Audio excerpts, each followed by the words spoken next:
Welcome back to my channel. And if you're new here, welcome to my channel.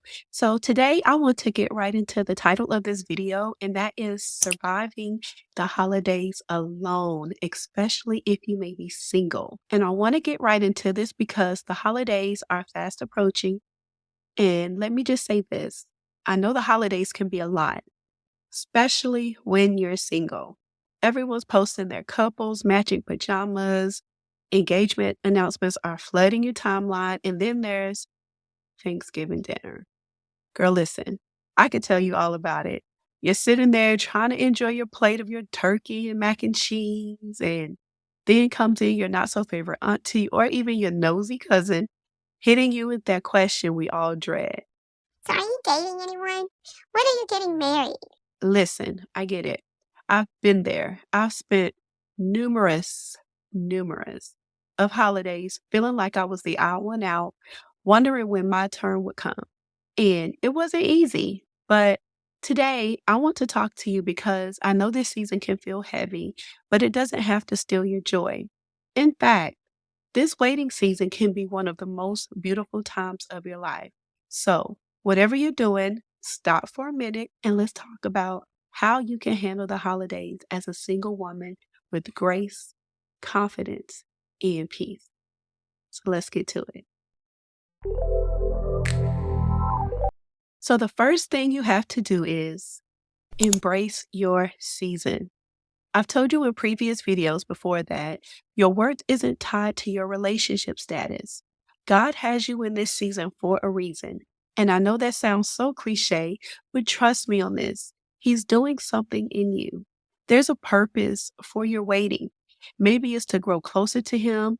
Maybe it's to discover who you are or to prepare you for your relationship that you're praying for. Or maybe the one that God plans to send you is not quite ready yet. So instead of seeing this season as a punishment, start looking at it as preparation. The next thing you can do is reframe the dreaded question. Okay, let's talk about this one big question. When are you getting married? Instead of feeling embarrassed or annoyed being asked this question, you can reframe it in your mind. People are often asking because they either one, care about you, or two, let's be real, they're just simply being nosy. But either way, this is a chance for you to confidently share where you're really at in life.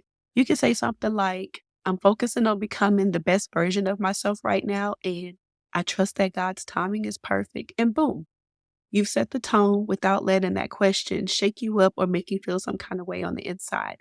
And if they continue with other unsolicited questions or advice, like your clock is ticking or all that other stuff that they like to say, you can just politely tell them to go discuss it with God since they want to know so much. Or you can just simply walk away because you are most definitely allowed to protect your peace.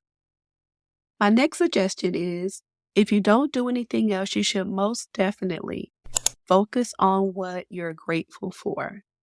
Thanksgiving is all about gratitude, right? So let's make it about that. Instead of focusing on what you don't have, think about what you do have: your family, your friends, your health, the roof over your head.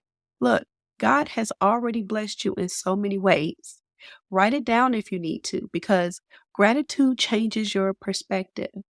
And you can use the journal that I recommended down below.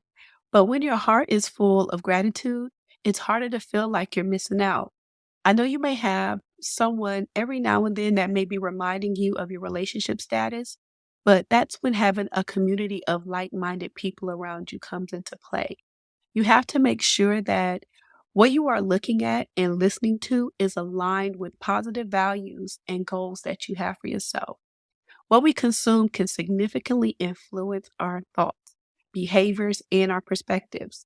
And, this is true because how many times have you watched some reality show or scroll for hours or days on social media? And when you're done, now you're thinking you're behind in life, missing out, or feeling like you need to splurge on something that you really don't need. I'm telling you, I know because I've been there too. So just be mindful of what you're taking in and always focus on what you do have and not what you don't. Next, I would say to surround yourself with love. If you're spending the holidays alone, plan something that fills your heart. You can host a Friendsgiving or plan one with your friends, volunteer to help others who are less fortunate than yourself, or even treat yourself to a self care day. The holidays are about love and connection, so find ways to pour into yourself or others. And most definitely remember that you are never truly alone because God is always with you. And the last thing He wants to do is see you soaking after He's blessed you with another day. One thing I would personally suggest, if indeed you are going to be by yourself for the holidays, is to learn how to cook a full holiday spread by yourself if you don't know already. I consider myself a great cook, but I had never had to cook a full Thanksgiving dinner by myself until I got married. And although it ended up coming together, I would have loved to have had the experience beforehand because, child, it was a lot. Plus, you don't have to worry about anyone judging you or your food, and you can find out what dishes that you really excel at, and you could also perfect the ones that you don't. So, that's just a suggestion. And last but not least, the hardest but most rewarding one to do is to trust God's timing. Isaiah 60:22 says, "When the time is right, I, the Lord, will make it happen." If marriage and family are desires God has placed in your heart, He will bring them to pass in His perfect timing. Don't let society's timeline rush you along or make you feel like you're behind and you end up going and just allowing anything into your life. You are exactly where you're supposed to be right now at this time in your life. I know the holiday seasons can be hard, but let me remind you of this. You are loved and you are enough, and your story is still being written.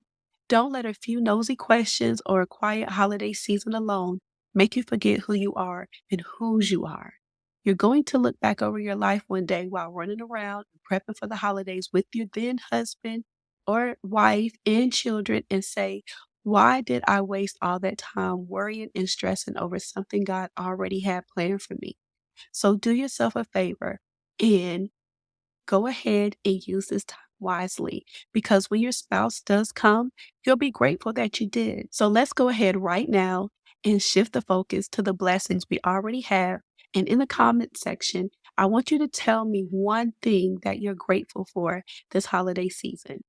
And if this video encouraged you, don't forget to share it and most definitely subscribe if you already have. You definitely don't want to miss out on all the encouragement I have to give you on your journey of waiting.